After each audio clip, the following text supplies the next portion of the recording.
thought, Joe. What, my dead son whom we buried?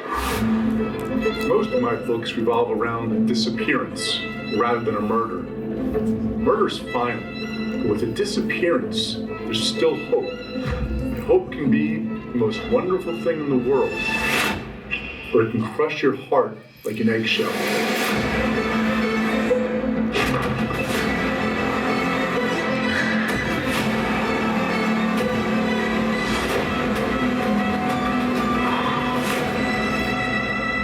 I want answers.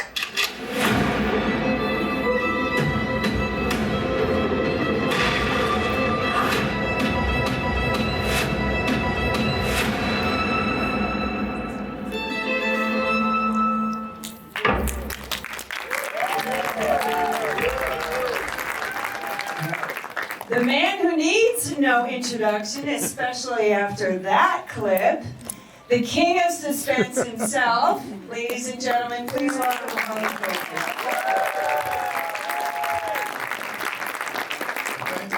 So we had Harlan's people, and apparently that's you on the voiceover, right? But that sizzle reel together just for us. Hey now. So how do you like them apples?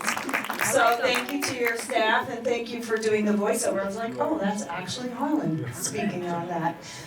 Because it really gave us... This was cheap, I think they got me. Well, they're like, yeah, you're not a union actor. They So just took that from an interview. I didn't actually do that from They just took your AI, just grabbed his voice. So thank you for doing that, and thank you for being here. Is this amazing? We see Harlan on the book tours, obviously, because he sold something like 80 million copies of his books, 35 novels, New York Times best-selling list, every award known to man, every Seamus Award and Edgar Award and all these international awards. The Spanish love him, the British love him, the Germans love him, the French adore you. I'm the Jerry Lewis of crime fiction. Jerry Lewis. I keep saying to my German publisher, I want to be the David Hasselhoff of publishing, but I'm not quite there yet. I do well there, but not David Hasselhoff well. So you have become this international renowned star, and your writing career was phenomenal to begin with, clearly, right? We're all fans from back in the 90s with Myron Bolitar and that whole series, although you did write a couple of books before that. And then, of course, the spin-off about Myron's nephew, which is now a Netflix series as well, The Shelter. Amazon Prime. Sorry. That's all right. I was going to say he's I'll get an email saying I went to Amazon, I looked up Shelter, it wasn't there. I get emails. See, everyone has those problems. Prime Video. Okay. From that. All right. And he really is the king of Netflix now. So that's really what a turn. And he and I were discussing in the lobby earlier. I said, I think one of the things that's so remarkable about the creative industry in general is this, now we have this streaming services, right? When we started out in our careers 30 plus years ago, which, we're the same vintage, you could never project that, there's going to be such a thing as a streaming service where we can be creative and give lots of jobs to people and have so many opportunities. And I think for someone like you, such a prolific writer, that what an opportunity for you, what a wonderful opportunity and a change and probably a twist in your own career that perhaps you didn't see. Yeah, I mean, it was my first production that I ever had book adapted was Tell No One is a French film a number of years ago, and that ended up being a super positive experience versus some of the American stuff. And I sort of fell in love with the idea of working overseas. But what's great about like Netflix or Prime or some of the other ones is you can make it as long or short as you want. I never really had an interest in TV because, when we were growing up, first of all, some of us, there was barely TV, black and white, but for the rest of us. Most TV series are 22 episodes long. They're exactly an hour, so they're 41 minutes of TV. You have to start the story and end the story. In the beginning, what we all grew up with, and that really didn't hold much of an interest for me. But with Netflix, I've had shows that are 8 episodes, 7, 6, the one I'm doing right now, I'm filming the next one I'm filming is 5 episodes only. I can make it as long or as short. I can make some episodes 55 minutes, some episodes are as low as the finale of Fool Me Once, which shocked them because usually the finales always come in really long. And I said, I'm coming in under 40 minutes because I got this thing tight. I want this thing really short. I want to go right to the ending. And so streaming services give you that. And the other thing streaming services give you, especially Netflix, is a tremendous amount of an audience. And you can watch it anytime. If you haven't watched it, you can go home tonight. You can watch 1, you can watch 2, you can watch all 8, which I recommend. But, you know, on Fool Me Once, we had, in the first 90 days, 100 million households worldwide watch all 8 episodes. Right? And your number 6 streaming, all-time streaming on Netflix. So it's really, but the idea is because they also have 190 countries. It's not just the U.S., which is really, for a creative, is so exciting. And when I first get the people in the room, we have our first table read, I always say to them, just so you know, one day, we're gonna drop at midnight, whatever Pacific, I think it's GMT time, all 8 episodes in 190 countries, something like 230 million subscribers, and more people are going to see you by the next morning you wake up. They don't care what shows you've been on, probably the rest of your life combined. Which is really a nice thing to say to actors and make them too nervous to start off, but I just want to get them. And the other thing I say is that, you know, most of these books, the ideas came to me while sitting in a house in the corner of my house in Ridgewood, or maybe in the Starbucks in Ridgewood. I kind of had this weird little stupid idea. And then I go on set and there's 200 super talented people, many of whom are in the industry or here, bring it to life in front of my eyes with actors and actresses and cameras and sound and key grips. I still don't know what a key grip is, but I know it's important. All of that, like, from a stupid little idea I had sitting alone in my house going like, what if? And if that doesn't jazz and excite you, man, you are in the wrong business. It's just, it never gets cooler. I just came back from England, and we're filming a show with Sam Claflin, who, if you don't know, believe me, your daughters know who he is, but Daisy Jones in The Six, he was just in Hunger Games, Me Before You. He's hot. Yeah. And even hotter, Bill Nye. It looks like Nighy, N-I-G-H-Y. Bill Nye, the science guy? Yeah, so Bill Nye. He's not hot. Bill Nye. Oh, he's hot. This one is hot. He's remember Love Actually, he was the funny guy singing the rock and roll songs from that. We play a father-son duo. And I'm on set in this gorgeous set we built, and I'm like, I just had this weird little idea. And now these people. But are you actually doing the screenwriting yourself, or do you have someone doing that part of it? Because obviously a script looks a little bit different than a novel, so how is that process for you? I usually work on the outlines, I do the rewrites. Rarely though, in this one I just mentioned with Sam Claflin and Bill Nye, I did write the first episode. I co-wrote it with one of the guys I write with, the Fairmont, the guy who also wrote the first episodes of Fool Me Once, Strangers, Stay Close, and Safe. We're just up there. We've done a lot of work together. So I actually co-write some. I'm on all of them, but I don't really have the time, or I just can't. You know, it's cost too many shows. Plus, I still have to do my novel. I still do a novel a year. I still consider this. I consider the novel still my day job, and this is just for fun. Well, There's some extra it tip is a money. lot of fun. I will say, you know, I spent my 36th or 37th, I lose count, book. Think Twice comes out May 14th, so 2 weeks from now, May 14th. Right, so it's like 1 year. So I started when I was like 7. But you know, but that's, you know, you are alone in a room. And I am a socially adept introvert. I like being alone in a room. But, you know, now they finally let me out of my cage and they kind of work together. So I just came back from being on set, and I love being on set for like 3 days. Then I lose my mind. And then I want to run home and lock myself in a room and go back to the novel. Then I get a little tired writing the novel because I'm all alone. So I go back on set, and it kind of works out that I'm able right now to do both. That's fantastic. I love it. And I, you know, so many of us know that you live in Ridgewood. You're a Jersey boy. You were born in Newark, grew up in Livingston High. Now you live in Ridgewood for many years. And I love, especially in your older books, there's always a mention of Ridgewood, a street, a name, a little anecdote, a little story. So I know your local audience obviously gets such a charge out of that when we recognize ourselves or our neighbors or our friends from the library. We really get a kick out of that. So we appreciate that you keep some of your stuff super hyper local. And even the newest series, they're in England, but they live in Ridgewood. Where are you from? I live in Ridgewood. I'm like, oh, look at that. I wonder how to say in that town, naming that town in the series. I know that there's a couple of zombies here. Hello, zombies. Thanks for showing up for Harlan. It's very fitting. I know some of you, longtime fans of Harlan. Do any of you have any questions? Yes. How long does it take to write a screenplay? How long does it take to write a screenplay? It really depends. I'm a fast writer. I will say this if someone is a screenwriter out here. Most screenwriters take too damn long to write your screenplay. Just write it, man. Turn out the voice in your head that says you suck, because we all have it. I've written 37 novels and a lot of TV shows, and every day I still wake up thinking I suck. That's just part of what goes on. But you have to write through it, and you know, as a writer, the first draft should be bad.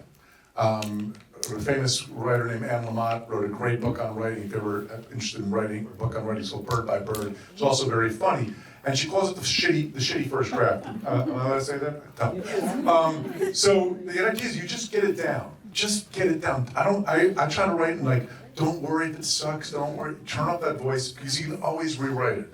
It's like diamond mining. Not that I'm an expert in diamond mining, but you take a rock out of the ground, it's really ugly, right? But that's where the value is. And then the second, third draft, that's when you make it something shiny and bright and something you want to wear. So turn off that voice of doom. So it doesn't take. I've written screenplays in less than 2 or 3 weeks if I know where the story is going. Novel usually takes me about 9 months, like childbirth. So they both are painful. The best part's the idea. Anyway, but the thing is, it should take you less time than you think. That's what the whole thing. Oh, question, yeah? Did Charlotte write any of this for the news? Oh, let's talk about Charlotte. So Charlotte Coben's my daughter, who's 30, grew up in Ridgewood, was New Players, wrote a lot of the plays for New Players. Yep, she's a product of Ridgewood High That's School. right. Love that. And she's written episodes for 3 different shows, but more important, after I trained her so I could start, taking a little time off, and she was going to write, she wrote one of episodes for Fool Me Once, and she was going to write for Missing You, the other one, but she got her own show, which is currently, it was on Amazon Prime in the UK, and it's currently on Tubi, which, yes, you have Tubi. If you just put in Dead Hot Tubi, that's the name of her show, Dead Hot, it pops up, it's free. Tubi is the largest streaming service that's free in the world. It's a huge, and you won't believe what it has on. By the way, it also has my French movie Tell No One on it. I didn't know that until I went and looked at Charlotte's show. It's called Dead Hot. It's 6 episodes. It's bonkers. It's nuts. It's very, very funny. A very young cast. If you saw Downton Abbey, Penelope Wilton, who played one of the 2 old ladies, is in it as well. So it's a great cast. It's very funny. There's my pitch for Charlotte Coben's Dead Hot. And yeah, I couldn't, obviously I couldn't be prouder. And she's better than I was at that age by a lot.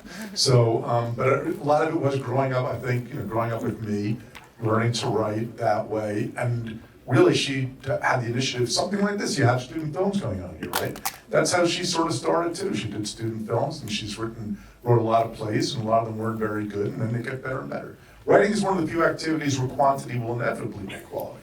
You just have to keep doing it. It's the people who stop that eventually, will make that next step. And how do you have time? I know you're producing now, you're a showrunner now. How do you have time, and what do you do, and what are your responsibilities? I have no other life. I mean, it's really important. I can't stress this up. I have no hobbies. I don't collect anything. I don't really do anything. All I do is write. So if I'm not, and part of being a writer, I think, is having this guilt that whenever I'm not writing, I feel guilty about it. So even like when we were younger and we were at games together with our kids, or I would be driving a carpool, there was always a voice in my head that's like, you should be home writing. The only thing I do is golf. which I'm terrible at. Like, I don't know why I took up golf. I should have just broken a glass and jammed in my eye. I took up golf, but even then, I'm always a little voice saying, you should be home writing. It's usually somebody I almost did with an Aaron tee shot who's saying that. But it's really a big part of it. You have to be a little bit obsessive, I think, in any of these things. And people who love making movies or love making TV or love writing books, which I do all three, it's sort of all I think about. So if I'm going to do, and plus that's my like a lot of you have a hobby that's probably creative, like to paint, or my job already is creative. So I do it, it's sort of all I do, is be a father or parent, and I write. You know, the quick story that I once heard from a sort of famous rock and roll star talking about another rock star. And he was saying this rock star got into Persian carpets, loved Persian carpets, and he started buying more houses just so he could get more Persian carpets. And every weekend, he would go with his wife, and they would look at new Persian carpets. He was traveling to look at Persian carpets. And you know what? He forgot to write more music. The guy's written a new song in like 20 years because he got so into Persian carpets. I am anti-Persian carpet. I got nothing. My joy in life is to produce a book, and when you get the thing twice in a couple of weeks that you're going to read it, or you're going to watch one of these shows and you go home tonight, what's better than that? I'm freaking lucky that that's what I do all the time. So that's how What was it like getting your first book published? What was it like? Do you remember? What was it like getting your first? To start good sex? No. No, it was the first book. You know, the funny thing is, the first book was extraordinarily special. One of the things that I also had going for me that it's hard to recommend this, but in hindsight it was really good, is I had very low expectations. I've had incremental ambition. So my dream in life when I was in my early 20s, I could just have one book published. Just one book. I just want to one day walk past the store and see my book. Okay, 2. Just to show it wasn't a fluke, 2. If I could just scratch out a living so I'm not embarrassing myself by doing this. Okay, if I could one day skim number 15 on a bestseller list. Just one, and then, if I could hit 1, if I could just hit 1. So I was always incremental in it, and I've enjoyed sort of every step. And in a couple of days, the first copies of Think Twice will come to my house, and they'll be in a box, and I will take the time to sit and appreciate it as I'm opening the box, even if it's my 36th or 37th, and I even forgot how many times I've done this before. I try to have that same thought. And the thing that inspires me is you guys. Like, I can't wait for you guys to read it. I want it to be the best thing I've written yet. And that's how I try to function, all that stuff. So I do recommend incremental ambition. I really do. It really kind of works. But I mean, if you had told me a few years ago that I would have 8 shows on Netflix, I would have laughed in your face.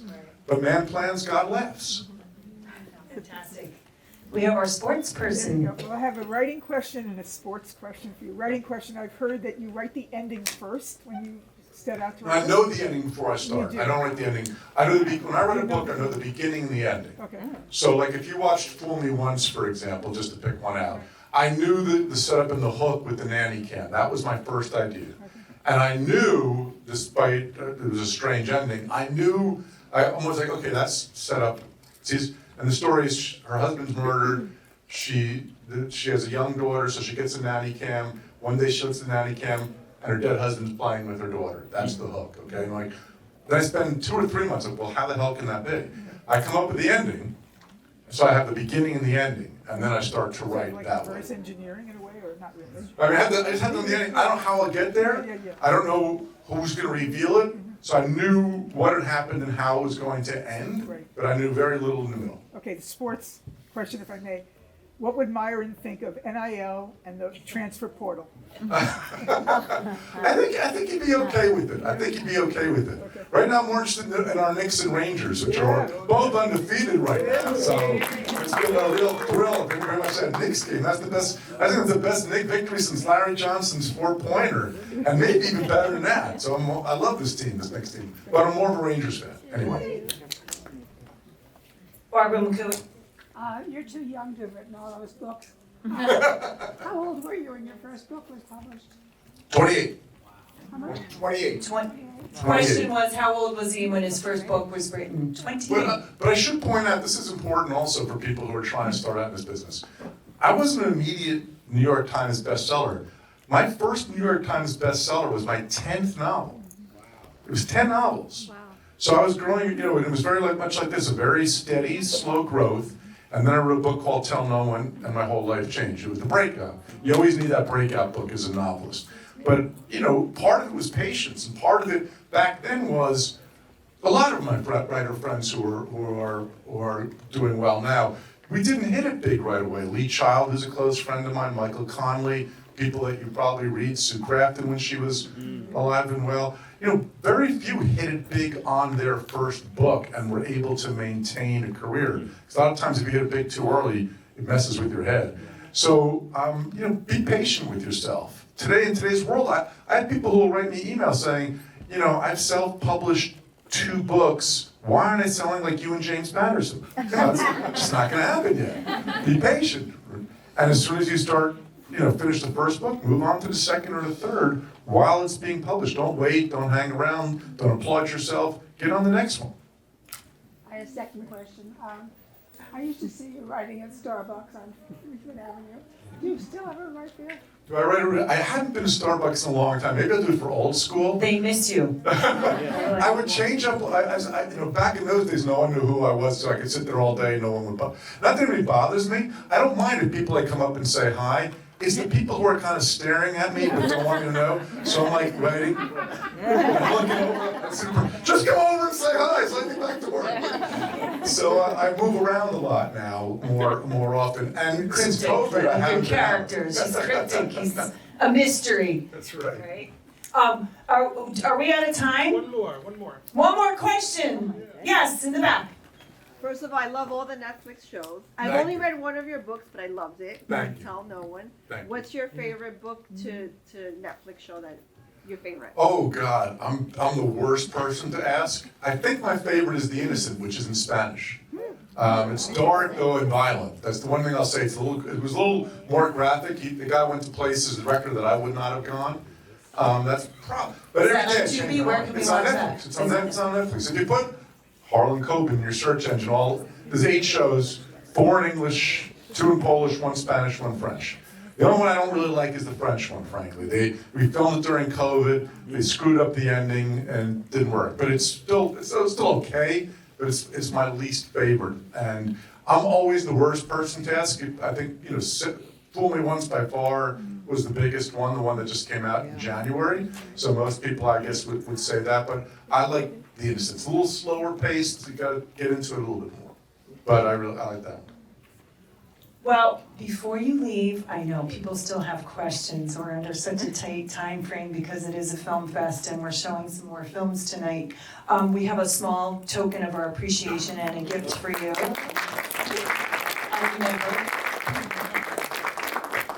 You're getting a special award. So, get it out. On behalf of the Ridgewood Guild International Film Fest, we would like to present you with the 2024 Creative Impact Award from Page to Screen.